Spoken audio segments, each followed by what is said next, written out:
Welcome back, everybody. We are a little less people than before the lunch break, but I think this is a very common theme. And yeah, I'm very happy to welcome you all for our last group discussion. I think we just get started, and each and every one of our speakers will have 5 to 10 minutes to introduce into the topic of wait, where are we? I just need to get the right page open. Here. What potentials and obstacles of negotiated reconciliation can we anticipate for future peace processes? So we will, I think, touch upon the conflict we are finding us in Israel right now and in Gaza. And Anastasia is now starting with a comparison to Ukraine. And I think with this we can just get started. Yeah, hi everyone. Thank you for the invitation. My name is Anastasia Tikhomirova. I'm a journalist, a foreign correspondent, and also specifying on foreign politics, working for Zeit, a German newspaper. So today I brought an input on Russia's war against Ukraine. Please, the next. Yeah. So, just to specify what we are speaking about, I want to tell you a bit about Russia's war of aggression against Ukraine. The full-scale invasion started 2 years ago, but this war is going on for almost 10 years now.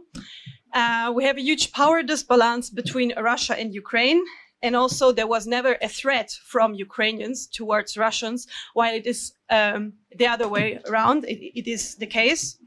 Russia aims to destroy not only Ukrainian state sovereignty, but also their culture. This is openly being discussed on state TV and also by several Russian politicians. And this aim is perpetrated by Russian military forces. Russia is fighting on two fronts. On the military front and also on the global disinformation front. So this is why we have to speak about a war of information in this case. So far, there are tens of thousands dead civilians on the Ukrainian side. We don't know about the exact numbers because still 20% of Ukrainian territory is occupied by Russia. So it's very hard to find out the exact numbers of people who were killed there. Recently, a Human Rights Watch report estimated that there were at least 8,000 people killed in Mariupol only, that is still occupied by Russia and now is being settled by Russians. So what we speak about here is like a very clear form of settler colonialism. Russia is settling their own people, their own citizens onto Ukrainian territory. This is happening on Crimea since 2014. Crimea is occupied by Russia since 2014. And this is also happening right now in Russian-occupied Ukrainian territories like Zaporizhzhia, Kherson Oblast, and so on. So, yeah. When we speak about Ukrainians, 78% of Ukrainians know a person, like they have a friend or a close relative who were killed in this war by Russians. What we have to say about Russia is that there is no interest at the current point in a just peace.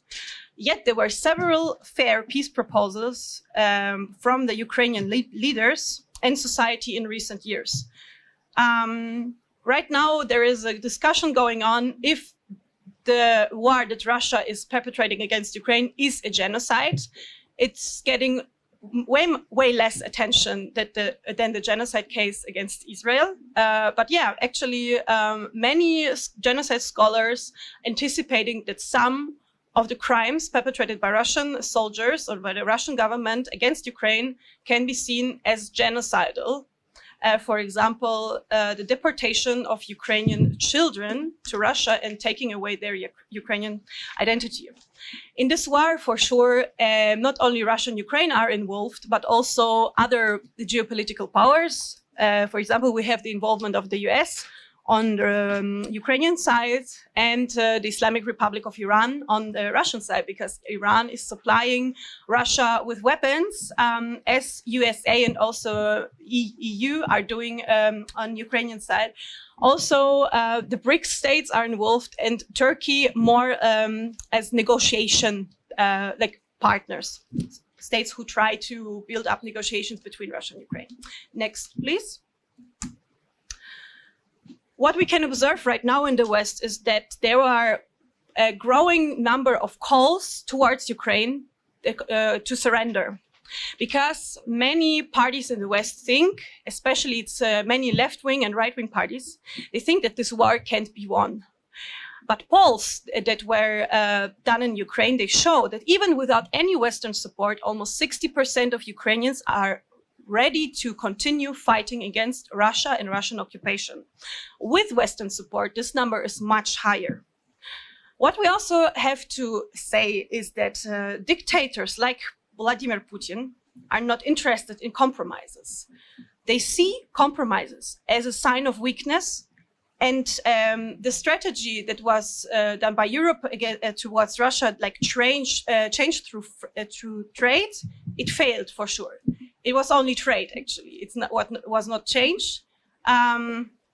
So in this case, Putin only understands the language of strength. If we will say yes to compromise to Putin, he will only be encouraged to continue his imperial policy. So to weaken the Russian regime, a Ukrainian military victory to Ukraine's conditions is necessary. And Moscow never accepted Ukraine's conditions. Ukraine's conditions, for example, are a withdrawal of Russian forces from the entire Ukrainian territory. What is also demanded by Ukraine is an increasement of weapon deliveries. Weapon deliveries and negotiations do not exclude each other. This is very important to outline, because many parties in the West think, oh, but weapons don't bring peace. Actually, weapons can, in certain cases, bring peace, because they can put the attacked part of a war into a fair negotiation position.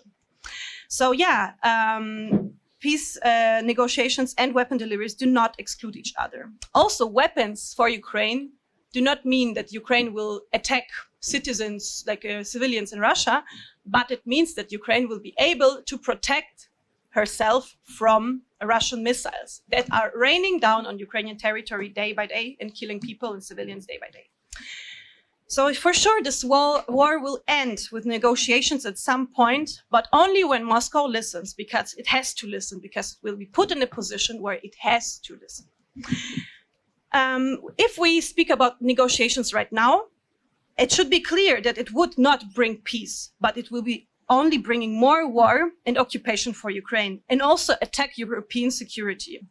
Because as we know, and if you follow Kremlin politicians, state TV, the Kremlin is not only concerned with Ukraine, but also with maybe occupying and attacking more of European states, also former Soviet states. Ukraine itself presented a peace plan over a year ago with 10 points ranging from territorial integrity to nuclear security. So this should be a mandatory condition if we speak about peace negotiations between these two states. For this to become reality, Ukraine has to remain military strong, and its security must be guaranteed in the future. Next, please. What role can Russian society play in this process? So I think it's a bit naive to hope that there will be a revolution from within in Russia. This is not about to happen, as sad as it is, because Russian society is atomized and depoliticized widely. And also polls that were conducted shortly before the beginning of the full-scale invasion show that many people in Russia are more afraid of repressions than of death. This also explains why people are being drawn into army and don't really protest it. Yet the support in Russia for the now disqualified presidential candidate Boris Nadezhdin for the upcoming so-called elections, I would ask everyone to not call it elections, because these elections only serve Putin to legitimize himself in an electoral autocracy. So hundreds of thousands of Russians still went out to sign for this presidential candidate because he was the only anti-war candidate that participated in the subscriptions for the elections. Sure, Nadeždin is not perfect. His conditions to end the war were not the same as Ukrainian ones. So, for example, giving back Ukrainian territories was not part of his program. But as one very famous Russian oppositional, Vladimir Kara-Murza, said from jail, people are not signing for Nadeždin, they are signing against war. The Russian regime, as it is now, can't be reformed. Thus, it can't be a negotiation partner. But history shows that uprisings in Russia always happened after military defeats. So, if we look to 1905, 1907, after the end of the Afghanistan-Soviet war. So then people got, So after all the time in these years, people went out on the streets because their discontent has risen, the economical situation was getting worse. So this is what could lead to a Russian protest on the streets. So if there will be a military defeat of Russia, this could change something. It can be that it won't happen, but this is like the only way I see it.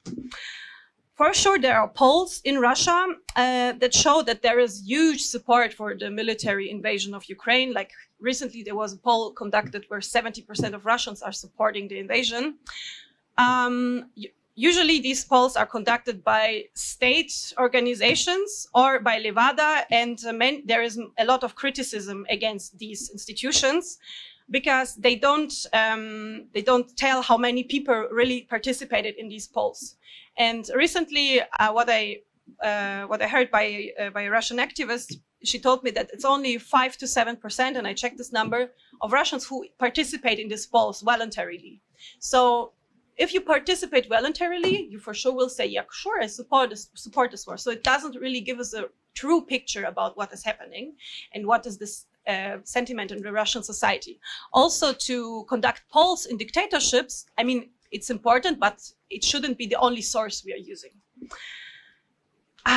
When we speak about Russian society and possible partners for negotiations, as I already stated, it can't be someone who is part of the current regime. It should be a democratic political leader who is ready to acknowledge Russian crimes against Ukraine. All Russian political leaders who could participate in peace-building processes are right now mostly jailed or in exile. For peace building, what needs to be done by Russian society is that reparations need to be paid towards Ukraine, and a transgenerational work will be needed. So to acknowledge the Russian war crimes against Ukraine, to bear a collective responsibility by Russians instead of reality denial as it is happening right now. One interesting thing I would like to mention, and to connect to a lecture this morning, in Russian society, there's already a discourse about, oh, this is not our fault. Actually, why should I feel responsible for what is happening? And the Germans also didn't feel responsible, so why should I? So they're taking over the German discourse and trying to compare themselves with post-fascist German society. So yeah, what is also needed in Russia is for sure the deputinization, de-Stalinization, and democratization of Russian society, but it can only be achieved with a just Ukrainian military winning of this war. Next, please. As it's happening in our world, and especially in the online world, there is like quite often a comparison done to Israel's war against Hamas, or to the Israel-Hamas war, to the Middle Eastern conflict. So first of all, I would like to say that there is you can say that it's the same war as it's done on the internet, because the region is different. There are partly different political axes which are participating in the wars. In the Middle East, it's 400 million people who are directly or indirectly affected by this war. And so I would like to shortly, if I have time, to outline what are the differences and what are the similarities of these two wars. So yeah, there is an informational front also by Hamas, what is resulting in a global wave of anti-Semitism, what the world hasn't seen in decades. So, yeah, and this is also one tool of war that Hamas is using, and they're winning this informational war, actually. For sure, in both wars, Iran is also involved, but not in the same way as it is in Russia. It is involved way more in the Middle Eastern war or conflict, because it is financing and also financially supporting Hamas and other Islamist or Shia militias. And it is military aiding them and also partly coordinating their actions. What is the difference, I would say, is that Vladimir Putin doesn't really need this war to remain in power. Because in Russia there is no democratic control of the president, while in Israel it is still there. So Benjamin Netanyahu knows that after this war he is facing persecution. So there are also many points of view that he is prolonging this war, or he doesn't really present a horizon, a perspective how it could look like after the war. Because he doesn't really want to face the consequences for his political leading. Another big difference is that Russia's invasion on Ukraine was unprovoked, totally unprovoked, while Israel's invasion of Gaza is a result of the horrific terrorist atrocities that happened on October 7th and were perpetrated by Hamas. Also, a big difference, I see is that Israelis and Palestinians are two competing peoples with both an experience, for sure different experience, but with an experience of oppression and expulsion, and on the Jewish side, for sure, like a genocide. Both the Zionism and also Palestinian nationalism are liberational nationalism, and on both sides there were injustices committed against each other. While on the other side, between Russians and Ukrainians, we don't have such thing. So we have in Russia an imperialist society that is feeling superior towards Ukrainians, but also not only Ukrainians, Balts, Georgians, and so on. While on the other side, we don't have a history of violence perpetrated by Ukrainians against Russians. So this is a very, very important part I would like to outline. So yeah. What we see now, when we look at the current war, 64% of Gazans lost a family member, and approximately there are 25,000 people dead or killed in Gaza. On the Israeli side, we still have more than 130 hostages remaining in Gaza, and more than 1,200 Israelis, mostly civilians, killed on 7th of October. The terror by Hamas strengthens right-wing positions within the Israeli society, but at the same time, Israel's war strengthens Hamas and other Islamist groups and their support in Gaza and also in the West Bank. We see, not in the same amount, but we see reality denial on both sides. While most of Palestinian society is denying or downplaying the crimes that were perpetrated against Israeli civilians on the 7th of October, there is also in parts of Israeli society some denial or downplaying of the violence against Palestinians, of the occupation and so on. So yeah, it's hard to speak about compromises in this situation, but they are possible. What is needed for this are suitable leaders in power on both sides. They are not present right now. So possible solutions could be building a Middle Eastern coalition to push back Islamist forces.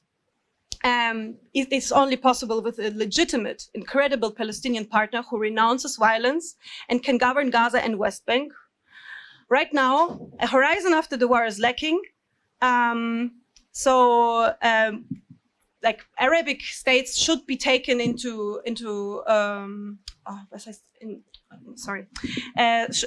Arabic states. Yeah, a rebuilding of Gaza, financially aid of Gaza is possible and should be taken into discourse, but it is only possible without the reoccupation of Gaza, what is discussed by the right-wing parts of Israeli society or right-wing politicians.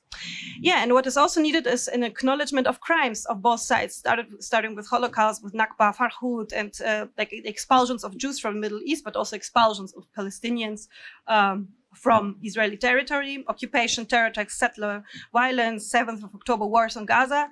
What is also required is a de-anti-Semitization of Palestinian society and ending of the occupation, but in racist discrimination against Palestinians.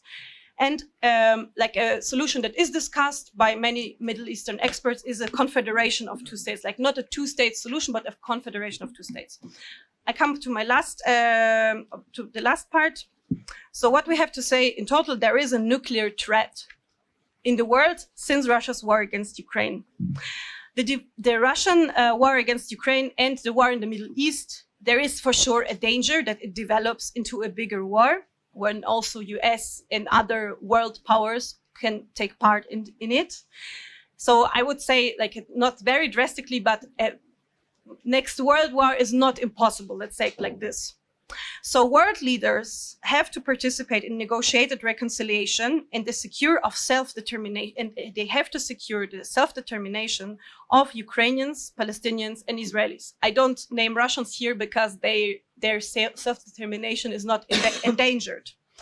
Maximum demands like from the river to the sea on each side will not bring the world and especially the conflict partners further.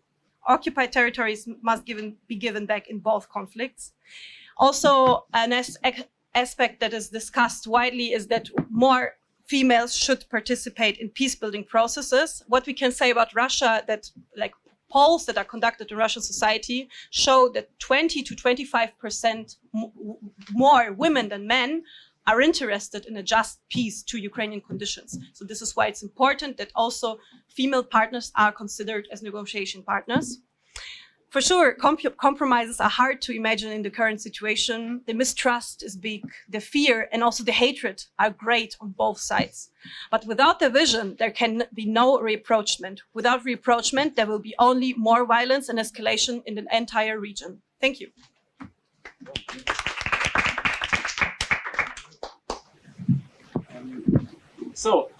I think maybe Alexandra, you can go next. So I have 2 slides and 5 pages. So I'm trying to sum up for you. Yeah, I think you can still go back to thank you. So I'll just sum up a paper that I just submitted. We started to work on it with my research assistant, who is a Palestinian from East Jerusalem, who for security reason cannot publish with me.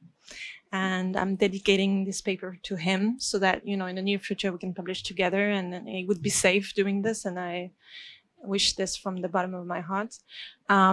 So the research is about Israelis and Palestinians sharing their own input on transitional justice. You know, I felt like my doctorate was about transitional justice in neutral countries like Switzerland regarding the Shoah, the Holocaust. My postdoc was about what happened when the chronology is not respected and basically you apologize before you pay reparation or you change the history book before you even do a trial, and like how it's all messed up. And I think I'm fascinated about how humanity is creative in destroying itself and how we humans are actually doing quite an impressive job at healing our wounds and traumas. So we come up with this very simple idea to ask Israeli and Palestinian themselves, like, do they think that transitional justice can help? If so, are every step that are normally done useful? Do they want to drop some step? And then can they suggest for a very specific chronology that it should happen? So I give you some background of how we worked on it together. We met about 8 years ago in a mechina where I teach at the Rothberg International School. So I teach history of Zionism to East Palestinian Tawjihi. They have like a A-level from Jordan. So in their curriculum, they need to kind of make up some part of history that are not, you know, covered, like that include history of Zionism and the Shoah. And we teach this. I teach this in a very like comprehensive, participatory, holistic. Sometimes we do meditation, you know, very alternative way of like looking at the inputs.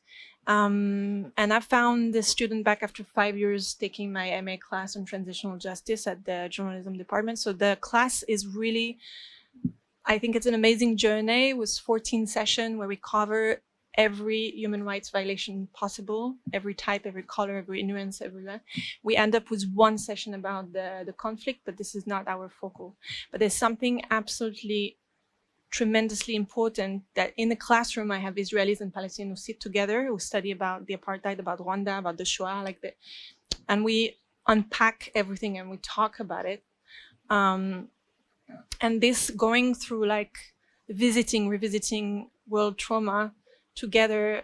Of course, there's the elephant in the classroom, if I may, right? But it's like we play the game. We will go through it together. So what we did is that some student decide to do a take-home exam, some other write a seminar paper, and that student specifically wrote a whole seminar paper. And now you can move to the next slide, thank you. So this is the chronology that is set up by John Tope in 2003, and this is basically the chronology that I tackled with my paper published in 2016. So first, transitional justice with criminal trials, political purge, truth commission. Once you're done with that, you can move to a reparation payment or restitution of material kind. Apology come on the third layer after you basically paid, repaired, and then the last part. So that's interesting because I learned a word, you call it very differently. You call it rega, historical acknowledgement strategy. So he called it communicative history, which is memorial, historical consciousness, commemoration. So these steps are basically designed based on the Shoah, on the Holocaust. The Holocaust is the event that is informing every strategy of transitional justice, for better or for worse. And somehow it was a success, like we have strong partnership with Germany, very strong partnership. So it's meant to enlighten humanity, being like, hey, if you want to repair the most horrendous things, this is how you do it. So my postdoc was trying to assess what happened when the chronology is completely changed, when we try to run too fast to the next step, and whether or not these steps are going to be applicable for the apartheid or for the Rwandan genocide. Like, are they maybe too strict and therefore will kind of dematerialize the depths of the reconciliation? Okay, so.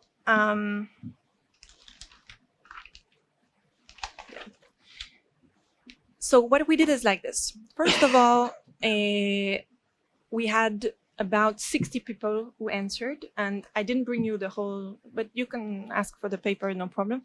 We had an equal number of female and male. We had an equal number of Palestinians and Israelis. And then we asked them a conceptual question to basically gauge where they stand in terms of their political spectrum. And then we taught them about transitional justice. We're like, okay, this is transitional justice. These are the steps. What do you think? Is each step like useful for the solving the Israeli-Palestinian conflict? Very important. The data I have for 2020. Okay, there was a baby on the way and a corona, hence the publication now. But obviously, I will need to redo everything based on what happened very recently, or we can compare.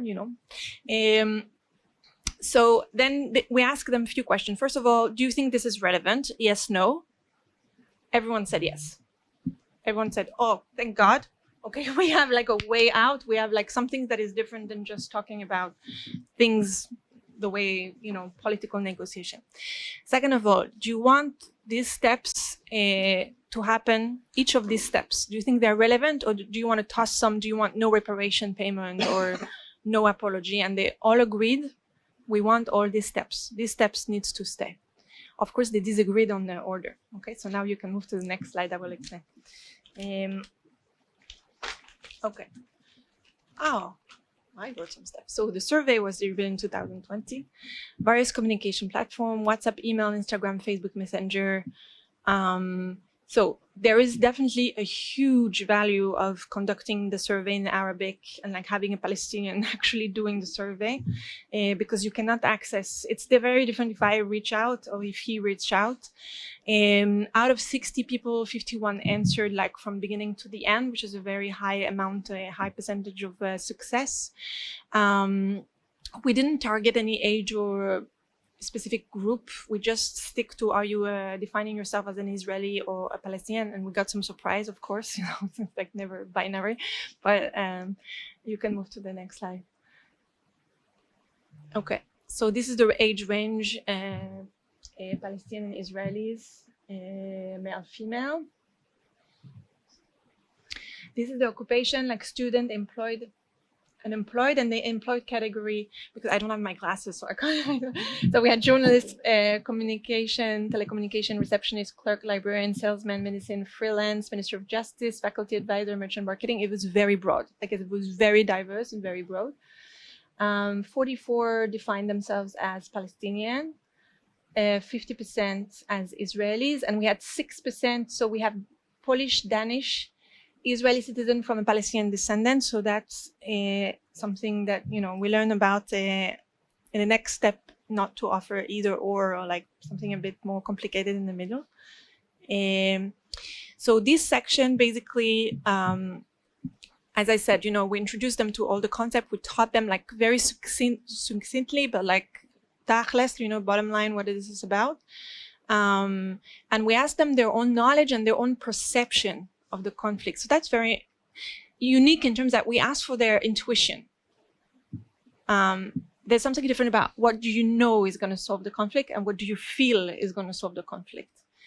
So what is the fittest, most effective model that would basically resolve the conflict? If you want to resolve it, what would you do?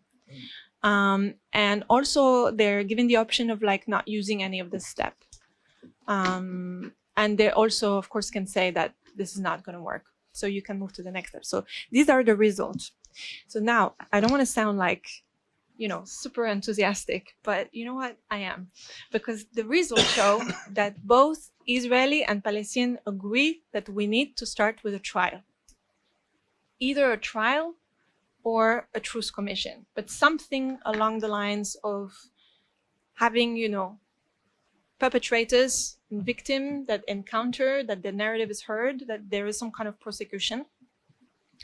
Now, do they agree on who is meant to be tried? Of course not, okay? So that's for sure. So you're gonna have to have two concomitant trial or truce commission, okay?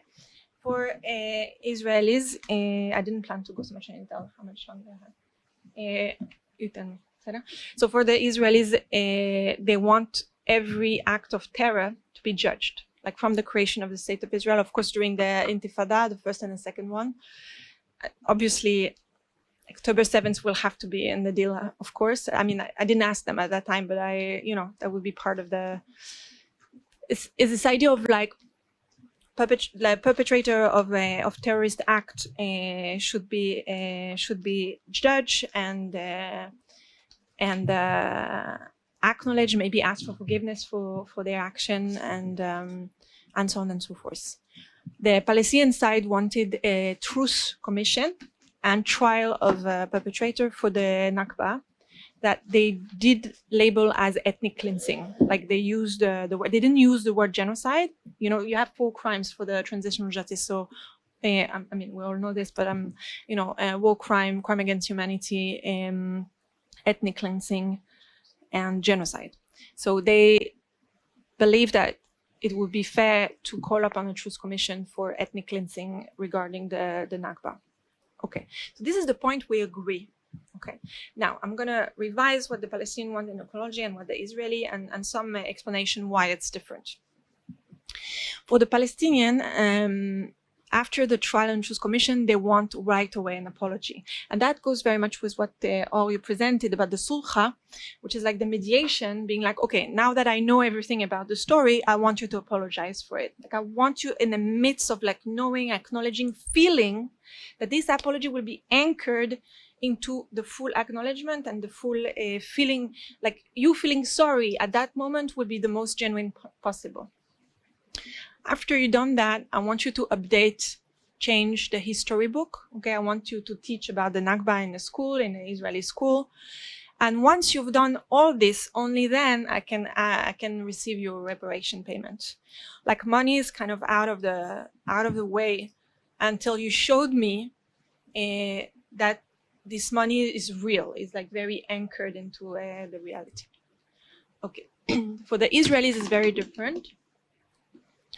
After the trial of the perpetrators of the terrorist attack, they want right away communicative history, like changing, updating the narrative of the history books, recognizing the state of Israel. That was also part of the requirement, and completely like asking for a shift of framing of who Israeli are, like who Jews are, to make sure that hatred is not taught and perpetrated anymore.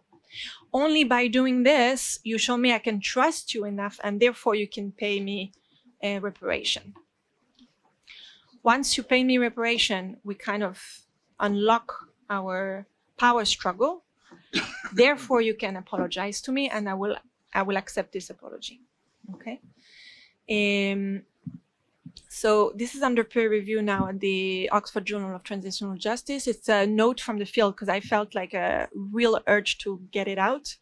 I have also result that I didn't bring here about the one state, two state solution and the Trump offer, like peace offer in 2020. I think it's a gold mine of data because of the situation, it's very raw and it's like published with one official author out of two. But I did feel that there's something absolutely amazing to realize that actually all these steps make sense and that we agree on what the first step is. So if we can get maybe the first step right, then things will probably fall into place. But it completely contradicts every literature in transitional justice because it shows that two sides of the conflict apparently need a complete different chronology. So it's not like you can copy paste and do the same thing for the two sides and everyone is going to be happy. It looks like it's never going to happen. So bearing this in mind is like changing the dynamic of what is conflict resolution, what is conflict transformation. And maybe your path to transformation is not my path to transformation. And maybe acknowledging this is like the uttermost first step that needs to happen in order to really talk, which means like listen to each other. That's it. Thank you.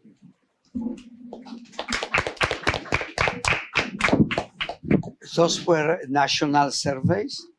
60 deep interviews, right? 60? Yeah. From the classes that you went? No, from different, my student was in class, Yeah. surveys from different outlets. 60. Sorry, 60 Palestinians and 60 Israel. 60 All together, yeah. 30 and 30. Okay. Thank you. I'm going to be actually really brief because you've heard me already, so it's enough. So I'm actually going to make 3 comments. One of them I'm going to actually build on what Alexandra just said. Very interesting is this surveys and this, and I just wanted to connect it to my previous presentation. This is really what highlights how those becomes our tangible, almost tangible trade-offs.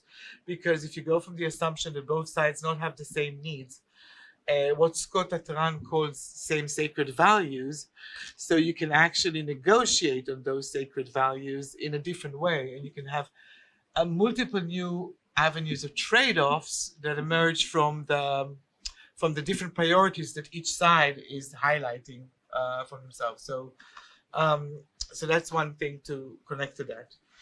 A second and more opening up a comment. So I would stay based on the question: what potentials and obstacles in the negotiated reconciliation can we anticipate for future peace processes? So I just read it as in general, not just Israel-Palestine. So that was the thought. and to stay in the level of analysis of the international system, I say we have several potentials and one major obstacle.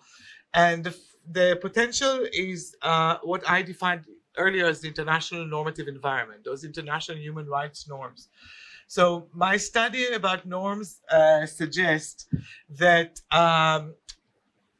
even though they're constantly violated, that's it, by behavior, state violate norms, international norms, and I refer to things like norm against genocide, the norm for reparations, so countries violate them, but that doesn't mean that they don't matter. What they matter is they enter the calculation of states. So for example, the norm against torture constrain the United States, not necessarily that's their conduct of torture, but their whole strategy of how to explain torture to the rest of the world has changed by the norm against torture and the treaty about it. So those norms, what we find in our research, are definitely getting stronger, not significantly stronger, but somewhat stronger.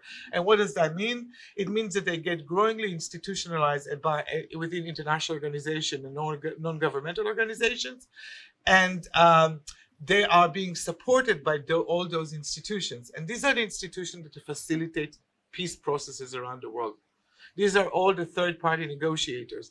These are the UN peacekeeping forces.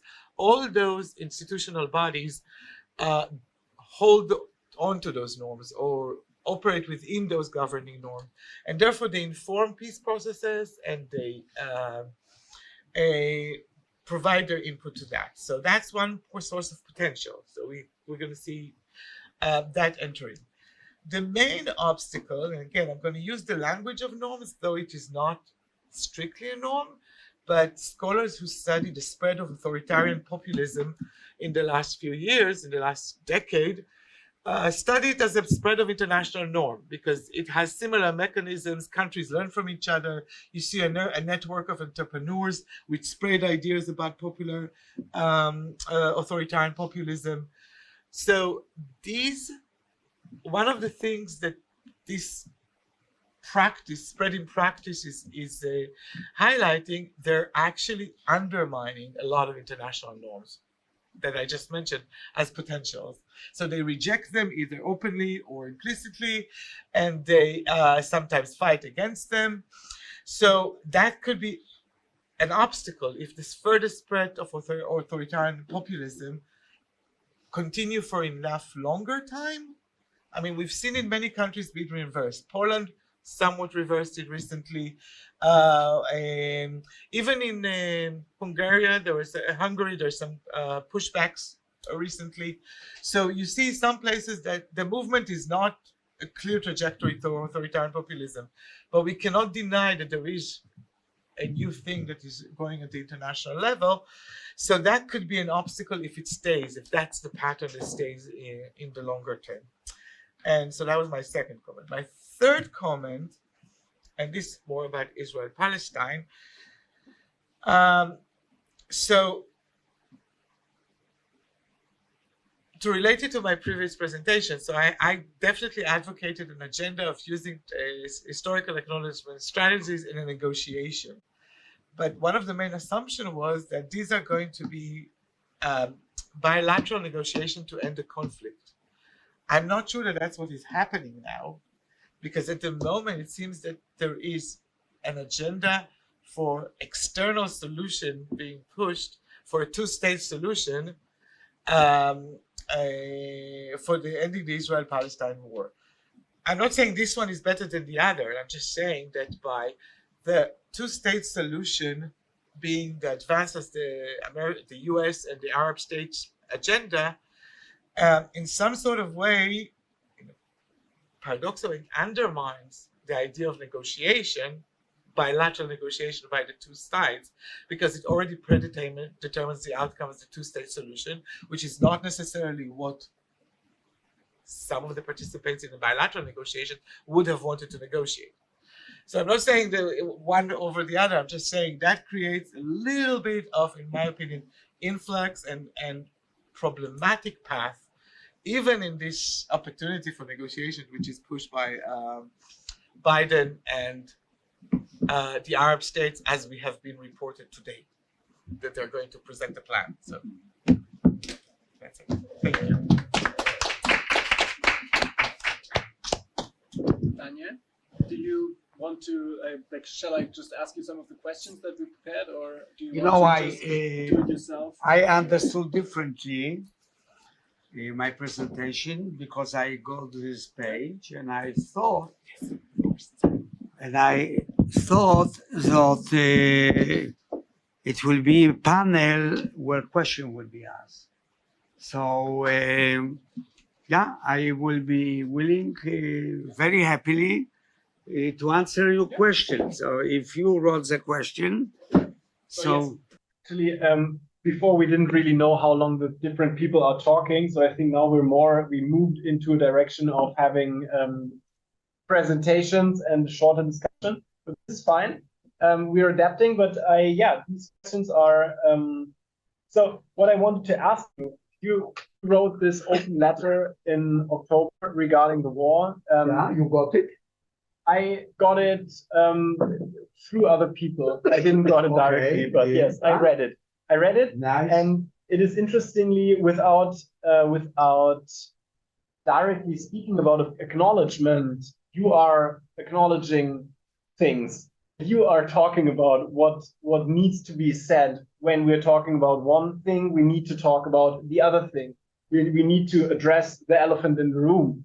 And I think, as I understood, that you also got a lot of criticism about it, and that people were not quite, that they didn't really share your opinion on the on the content of your letter. So let's start with this. Yes. Okay. So there is a war, and in addition to shooting and bombing and bombarding, there is another war. Very harsh, the war of narratives. It's true that people don't die, but it's as harsh as the war that is going on. Yes, there is Israeli narrative, Hasbara, as we call it, propaganda, indoctrination that is going on both sides in order to really to convince first the people of their own societies that they have, that they are right, that they are moral, that they are just, and also the international community, which is very important because of the support, even tangible one, in terms of supplying arms and ammunition by several countries. So when I look at the narratives, I notice that Israelis want to focus on 7th of October. And they want to talk about 7th of October, about the atrocities, terrible atrocities, brutal, inhuman, that were done, but they don't want to talk about what followed for 130 years. Over 28,000 Palestinians were killed. About 7,000 are buried under the rubbles. About 68,000 are injured.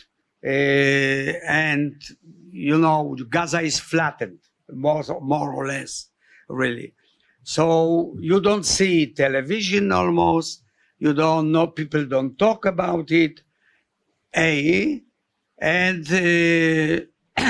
so this is a very difference. In addition, Israelis don't want to talk about context of 57 years of brutal occupation. Occupation does not exist in the Israeli vocabulary.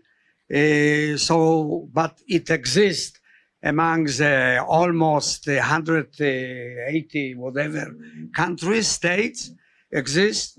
So they don't want to talk about what is going on in West Bank.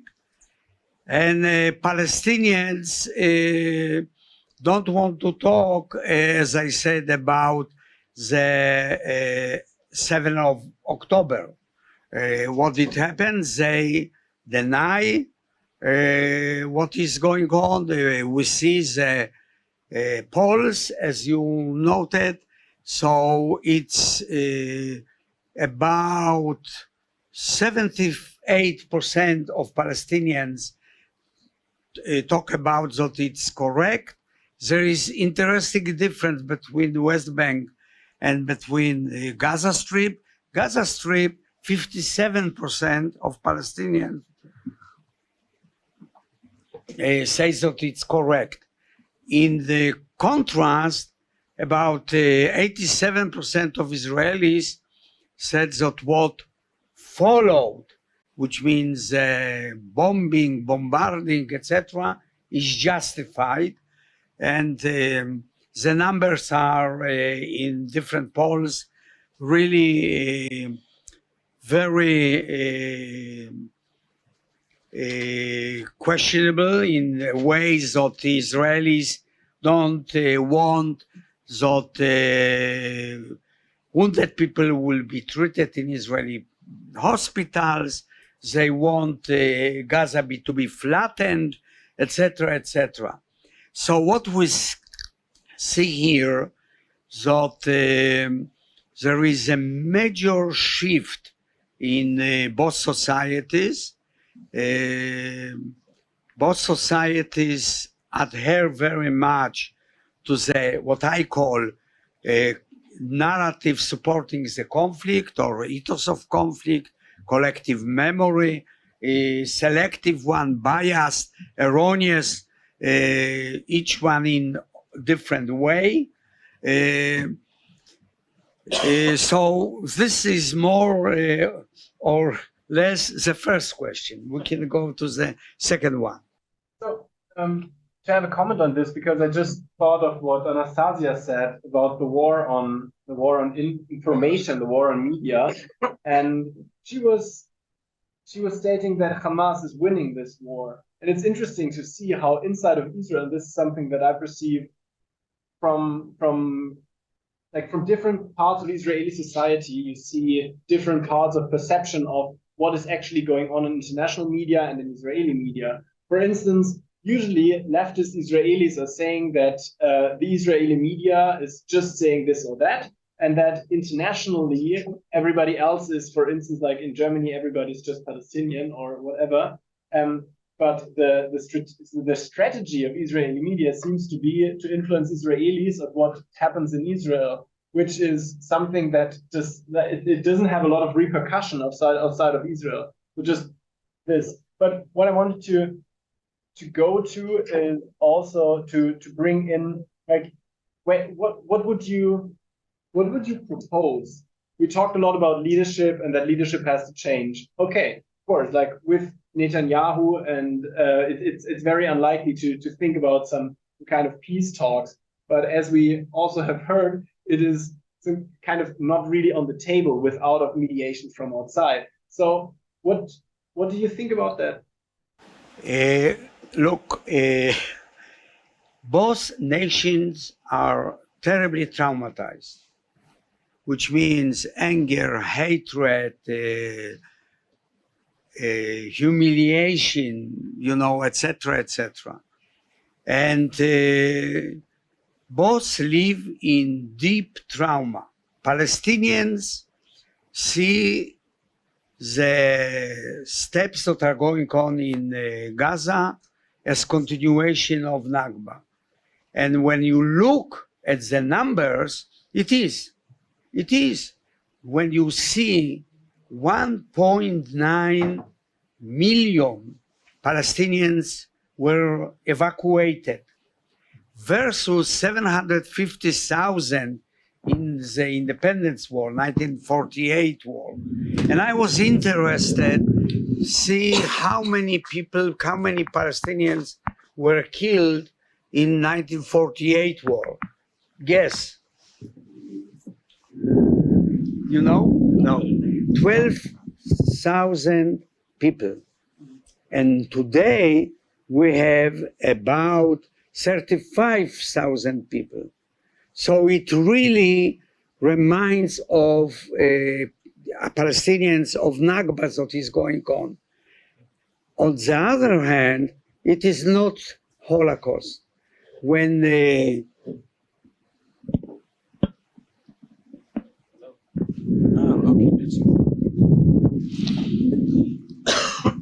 you know, when you speak about 870 civilians that were killed, murdered, raped in October 7, it's not Holocaust. Absolutely no Holocaust. But Holocaust is mentioned.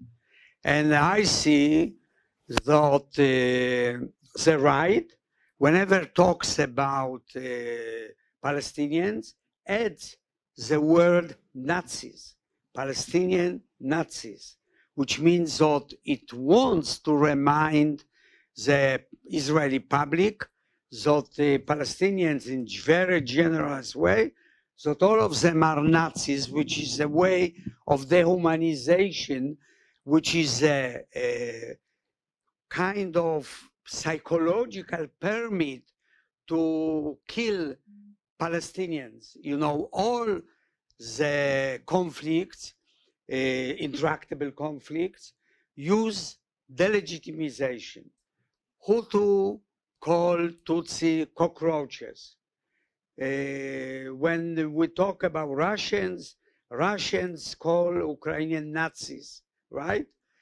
They call Chechen wolves or terrorists, right? We also use the same term, terrorists. All of them are terrorists. So then you can kill, and you should kill. It's easy to kill Palestinians when you view them as Nazis or terrorists.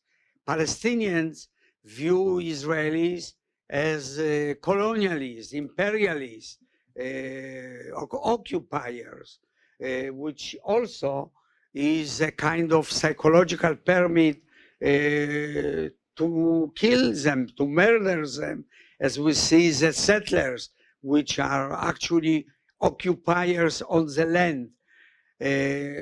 So I do not see that in near future both nations will be ready to go beyond the trauma. If we take another trauma that the Israeli society went, 1973, only in 1977 is somewhat materialized, where Israeli society members voted for Likud party, trying to change Mapai, Labour Party, as a kind of punishment of what was going on in 1973. So in near future, I don't see. Now going beyond, I don't see any leader that will move. I will start it differently. The two-state solution, where you have at the moment almost 500,000 settlers in West Bank, you need to evacuate about 70,000 that live inside West Bank. About 410,000 live close to the border. And the idea in all the plans, including Geneva or Olmer, was a proposition of swapping land, which means give another 5% in Negev or whatever. But it requires moving 70,000.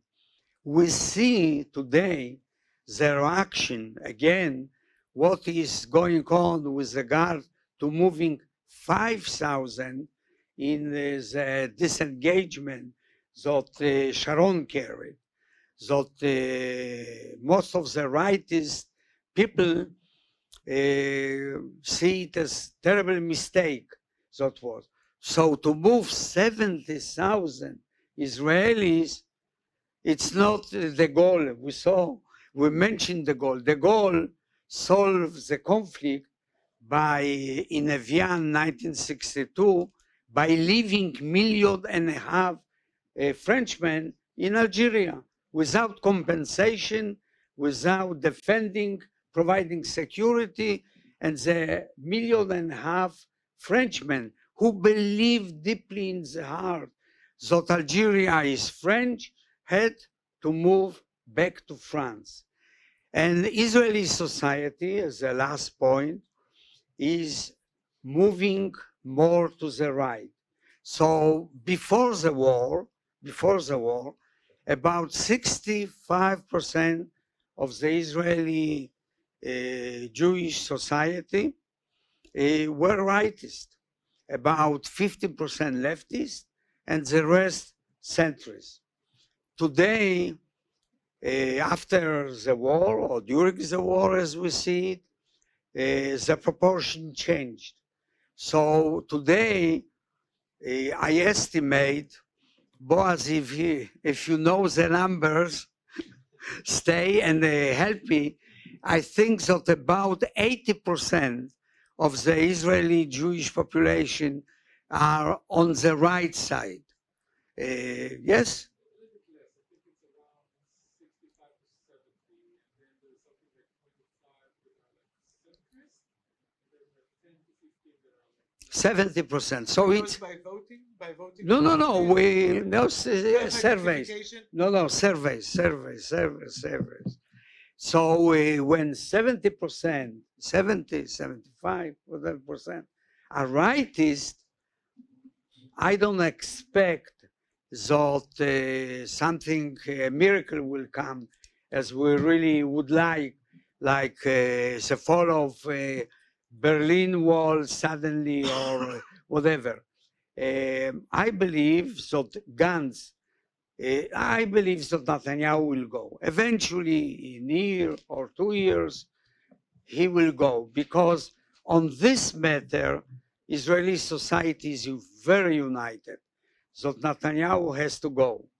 But Gantz is not very different with regard to the Palestinians, and he will lead a kind of similar policy with regard to West Bank. The only solution, this is my last statement, the only solution, in my opinion, can come from United States, even not from Europe. When Biden will decide that it has to end, the war will end, as demanded Eisenhower in '56, Carter during the negotiation with Egypt, and Bush father with the Madrid conference. And he can end it. But what he does now, on the one hand, he talks and calls Netanyahu asshole. On the other hand, he sends ammunition and weapons. So it doesn't go together. So he has a way to force Israel to stop the war and get to the plans that he wants to implement in the Middle East. Okay, so 2 comments to this, and I think also Alexandra wants to comment something, but I would like shift the topic back to the question of acknowledgement, because I think there we go into the interesting situation now. So having no war does not mean to have peace. And even if the war would end tomorrow because the United States decides so, this would not mean to have peace in Israel. So we all know that. Same for Ukraine. Because I think we all agree that, or not all agree, but I think most people that think about how to achieve peace in Israel, but also in Ukraine, it is at least partly about leadership. Many are saying before Putin is dead, he is not in power anymore, because this seems to be the same thing. Before Putin is dead, there's not to be any change. And a lot of people that I've heard talking in Israel are saying pretty much the same thing about Netanyahu.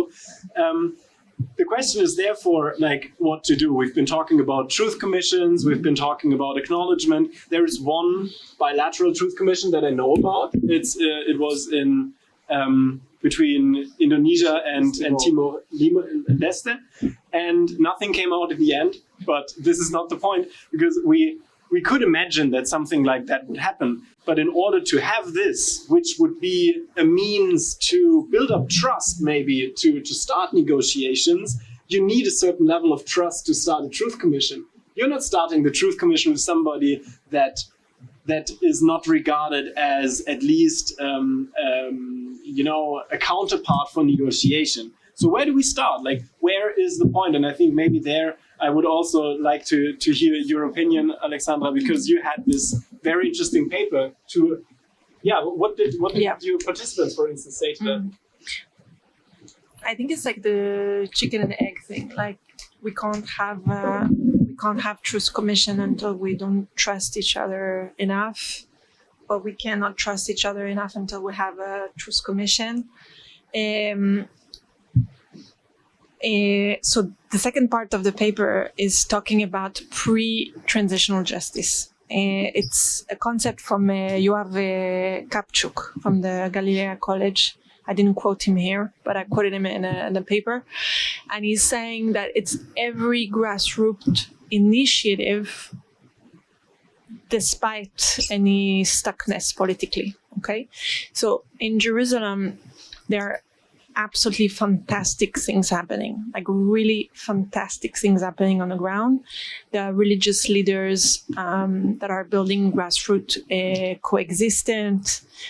coexistence workshop. There is a women wage peace, the Women of the Sun on the Palestinian side. There's rabbis for human rights. There's rabbis for Shoashim, like Yudur, and the Settlers for Peace. That's the name. It's very counterintuitive, but there's also a lot of female religious figure.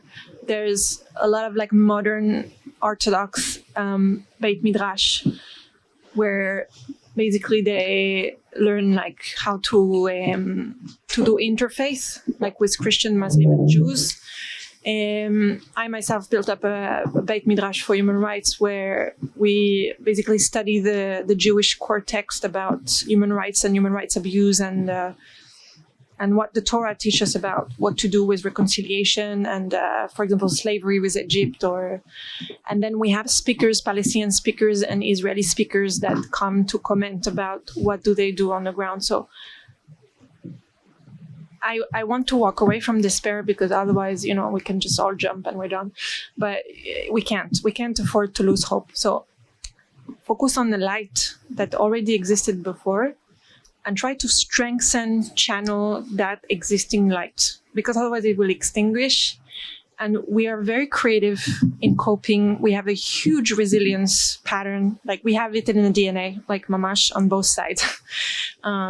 So I think to raise awareness, like to researchers who go and meet these people, publish paper about it, and like that it doesn't stay like under the rug kind of activities, but it really becomes, and we should be extremely proud of it. Like on both sides, we can be, and we should be extremely proud of it. So there's coexistence on campus, like I'm sure Tel Aviv as well, but like Jerusalem, Haifa, is like there's stuff happening. So this is all I can bring on the table for now, and like it's just a different angle and different way of looking at it.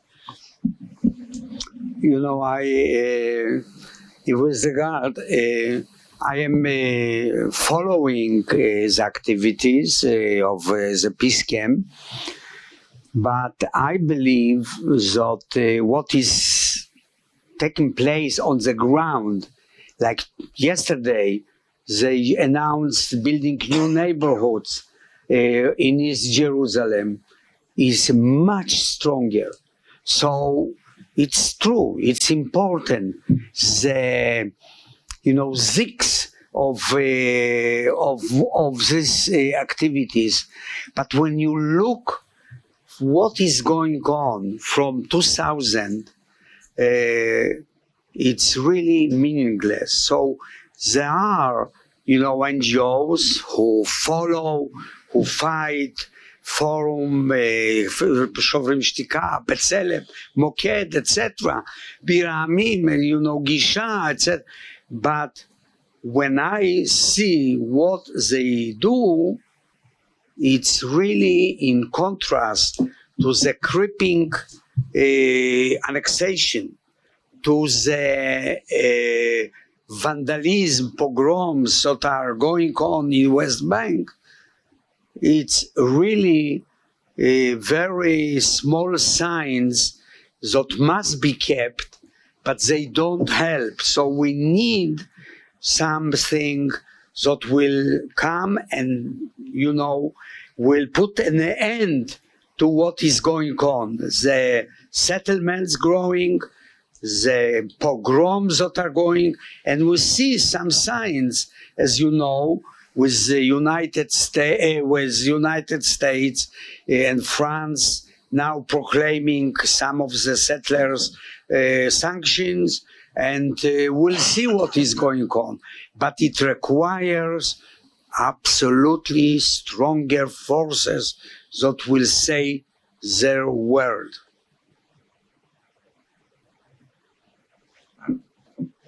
I'm happy to, I don't know if I'm happy actually. I'm not happy, but I echo Daniel Bar-Tal's comments here. Where I am a political scientist, so we're trying to use the methods of science to understand what's going on. And one way we can look at history, and very rarely, without actual pressure, was there any meaningful political change in history. So, I'm thinking about big events. I'm thinking about the disintegration of Eastern Europe, and I'm thinking about the fall of apartheid. It was right. There was grassroots civil society movement in all those countries in Eastern Europe. You had the Polish intellectuals that participated in the Helsinki process and brought ideas from the West to the Eastern Europe, and that was kind of broke the cohesion of the communist states. And you had in South Africa white people who worked with black Africans together in civil society initiatives from the 80s and the 70s. So that was there. But the actual change came when there was outside pressure, whether was it the military pressure of deterrence in Eastern Europe that eroded the Soviet Union control and led to other disintegrations of the regime, or in South Africa, the sanction regime, which led to the fall of apartheid ultimately, because they cannot do together the pressures from below and the pressures from outside. So I have to echo that. I think that at this point, just from trying to analyze there needs to be some outside pressure in order to create a momentum. But maybe to dump the atmosphere a bit more, I would just put even a caveat on that. Biden is not Bush in 1991, unfortunately. Bush was like the winner of the Cold War, coming out of the Cold War. He had a lot of support. Biden is not a strong president at the moment, running to face elections. Recent poll from yesterday shows that Trump is winning the election. Absolutely. So even though I would have loved to be optimistic by the outing from there, I'm not sure. And if Trump gets elected, that's a very big unknown about what kind of input he would put into this region. So that recreates a lot of uncertainties among other actors. So I'm not sure we have the time to make the change. 9 months. So what? Also, when speaking about Ukraine, if Trump really wins the elections, then it's quite possible that Ukraine is lost, that it will lose. So this is also why there is pressure needed also on the West to invest in Ukraine's military security. Yeah. So one comment to the outside pressure. I think, yes, you're very right. Without outside pressure, usually nothing happens. But I think we also see, and you also mentioned it, that it's usually combined with inside pressure. And I think here we come pretty much together, because what you're mentioning is that civil society has to act. There is no change without civil society. It is not a sufficient argument, but it is a necessary precondition. And so when we see that the outside pressure might never be enough, because also Israel is just too strong. It's too strong to fail at this point. It's also not in the interest of all of its allies to block Israel in a way that would force Israel into a mutual hurting stalemate. Like to bring Israel to the point where it is necessary it needs to come from inside. Otherwise, yes, you can pressure Israel wherever you want, but the next government will just turn the wheel around. It is not that easy, and I think we all know that. So the question would maybe be, yes, we have pressure, but we also need incentives. So what could be an incentive to bring Israel to acknowledge, which was one thing that we just had, that, like when we talk about peace, and this is, I think, still an option that is on the table. It is not something very likely to happen now, maybe not even in 50 years, if we're taking the time frame that we've been mentioning in other cases. But to keep this option on the table, we need to find some incentives, and maybe we have some This incentives. normalization with Saudi Arabia, it's one, right? No, it's changing the Middle East. What Biden tries to do is to reorganize the Middle East in terms of new alliances and new protection and new security lines. But at the moment, Netanyahu doesn't go with this.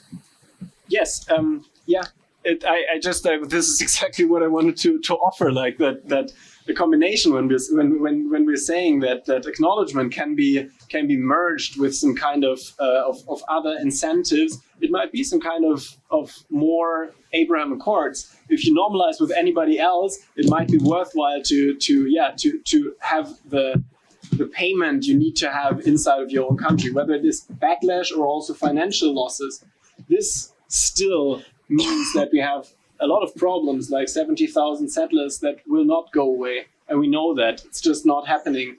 You cannot reason, like, where do they bring them? In the Negev? Like, Tel Aviv is full, we know that. However, just Biden at the moment offers $17 billion to Israel. It's in a package that in Senate it passed. It didn't pass out in the House. Can you imagine $17 billion? It's a big carrot. What? For what? Can I add something? yes, I think yes, you guys talk a lot from the perspective of conflict resolution yes. and the nature of things.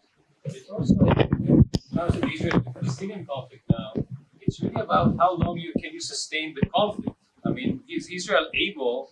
There's a big question whether Israel is able. Let's say that America, that Trump is elected, and we withdraws from the Middle East. Like, by the way, Obama had already promised, right? Obama had already withdrew from the Middle East.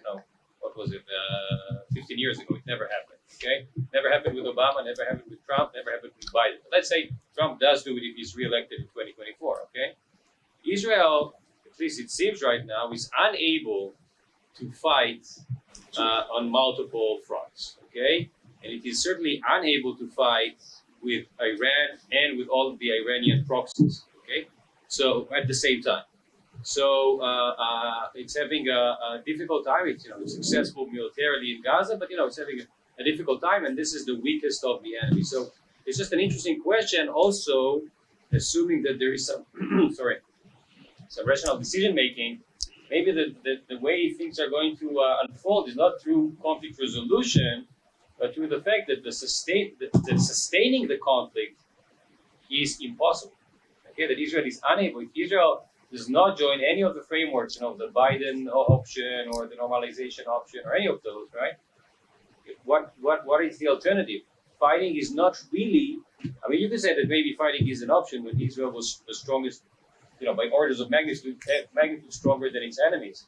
But that is not the case anymore, especially when Iran is is so central to the to what's going on here. So I agree. that's Yeah. a way to think about that. Right. You know, maybe the incentive, you know, the carrots may not be big enough, but the stakes are. Yeah. Right. That's what Reverend Mason mentioned, that we would get to the mutually unbearable stalemate. That's when change will be created. That's the condition. External stakes, also the demographic stake, and the alternative to a state solution would be one state solution and no conceptualization realistically of the one state solution that does not include actual genocide will enable the continuation of Israel in its current form. So I think that the demographic stake that's led Sharon, who is no lefty, out of Gaza, could eventually be big enough to lead Israel outside of the West Bank, and just in order to preserve its existence in its current form, in addition to the need to protect something. And I wanted to just also piggyback on that and ask a question about other international spheres in which transitional processes are taking place, namely international trade unions, CSCR and ICJ, currently both engaged in different types of cases involving Israel-Palestinian conflict. What would you estimate are the prospects or the potential impact of these judicial processes in impacting the prospects of conflict resolution or transitional necessity? I can only comment briefly. The question is, what do you define as impact? If you're looking for a legal impact, based on what I know for the Genocide Convention and what came out from the ICJ, it's going to be really hard, practically impossible to demonstrate that Israel is conducting a genocide in Gaza, no matter how horrible and the killing is. We're talking about a legal concept which has very relatively clear legal definitions. So I don't see that legal outcome from that very much. As for the family of the hostages that went to the ICC, that's even more far-fetched, I think. There's still the ongoing case that's not connected necessarily to the current war at the ICC. Yeah, both of them are slowly progressing because they are not very good cases for the ICC in terms of the Rome Statute and its legal definition. So that in this term. So in terms of legal, I see very little outcome coming of that. But I don't think that's the idea of anyone who's doing cases there, is to have the legal outcome. The idea is to have the political pressure outcome. And if you look at least abroad, I haven't analyzed it today, but I've seen some crowdsourcing analysis of demonstration around the world about genocide. There is quite success. The term has caught on. So even if Israel is not charged with genocide, the world believes that Israel is doing genocide. And that's not a legal thing. That's a rhetorical use of the concept of genocide. And just, with this, the demonstration will force the governments to take positions, I think, to some extent. So we see, for example, the steps of France extending the number of settlers that are put under sanctions grew up from 4 to 18. Yeah. And we will see the pressure on the government. The governments will yield to the pressure of the down. Yeah, I think the use of the concept internationally is quite prevailing. I mean, I know people who work on those studies now, so it will come out, I'm sure, soon about counting the resonance of the term and the concept and the usage of it in international media. Is quite prevalent. So I think that will be the outcome. The outcome is political. The outcome is the reputational cost for Israel, largely. So I think we are already over the time. Still, Anastasia, you wanted to add something, and I think afterwards, if everybody's fine with it, I would close the discussion here and in a few minutes go on with our closing remarks and to then call it a day.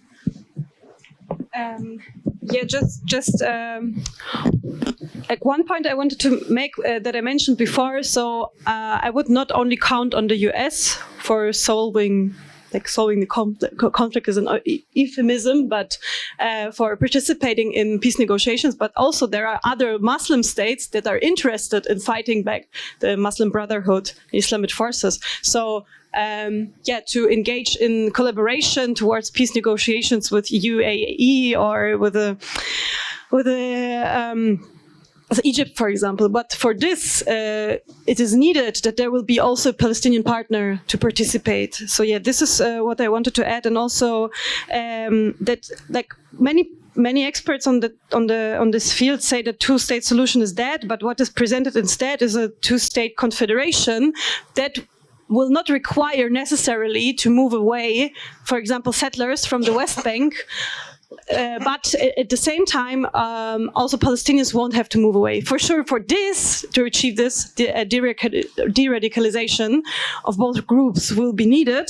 But still, like the confederation solution, for me, appears as something that would really make sense, because it means Israelis would, like Jewish Israelis would have an Israeli passport, Palestinians would finally gain a Palestinian passport, and they could live where they are living now, but still vote for their own government. So this is maybe like what is discussed also in Europe right now. And I also wanted to correct, because you said I was speaking about media when I spoke about informational war. That's not true. I spoke especially about social media, because I would say especially German media, I mean, it's not true that they are like Hasbaric and pro-Israel. That's not true. But for sure, they are not as anti-Israel as many media in like English-speaking countries. But on social media, we really see like a Hamas informational war without limits. I mean, right now, Instagram is trying to shut down political content. I don't know what is the true reason for it, but yeah. But actually, this is a front where I would still say that Hamas is winning the war, or like radical Palestinian voices are winning the war, because especially young people are being radicalized very, very, very much into anti-Semitic narratives, into one-sided narratives, and it doesn't. And I also can understand when Israelis see this, that they are like they are. It's just frightening. It's just shocking. Yeah. No, you cannot say that all of the demonstrators are anti-Semite. Really, really, don't go so far. They are anti-Israeli policy, they are mixture of various motivation by demonstrators. I didn't speak about demonstrators. I just said that on the social media there is a lot of anti-Semitic content. Okay, this is what I said. But they are also anti. But one remark to you. A confederation, if you know the difference between confederation, federation, etc. Confederation requires, first of all, solving the conflict, right? So, second step can be confederation. And that's what I said. So the de-radicalization of both sides is required. So it is very difficult, because this is a condition. Okay, I think at this point we are already 7 minutes over time. So thank you all. It was very interesting, and I would like to go on for another hour, but we don't have the time, and I think everybody needs to go home at one point. So thank you very much. I would just say 5 minutes of break, and then we are without break. Without break. Okay, without break. So maybe you want to also say some words for the closing. Well, actually, yes, in what you call in the telegraphic mode.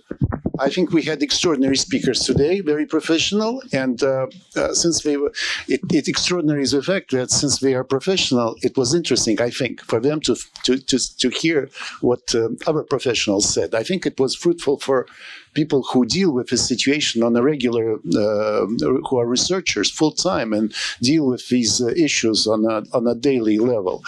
I think that the questions, I was always taught from the beginning of my career that you have to ask questions which you don't know the answers to. I think all the questions were very relevant, and they permitted to produce more information. I think that we have, at least I have a list of topics which we can further explore for future meetings. I think there was a bunch of ideas exposed. So thank you all. Thank you, participants. I would like to thank our team. This is conferences like this are a joint effort. It's not just.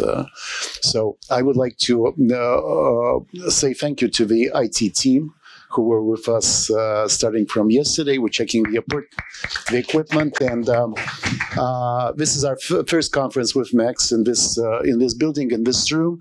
And so for us, it was important to see how it operates. And then, so thank you very much.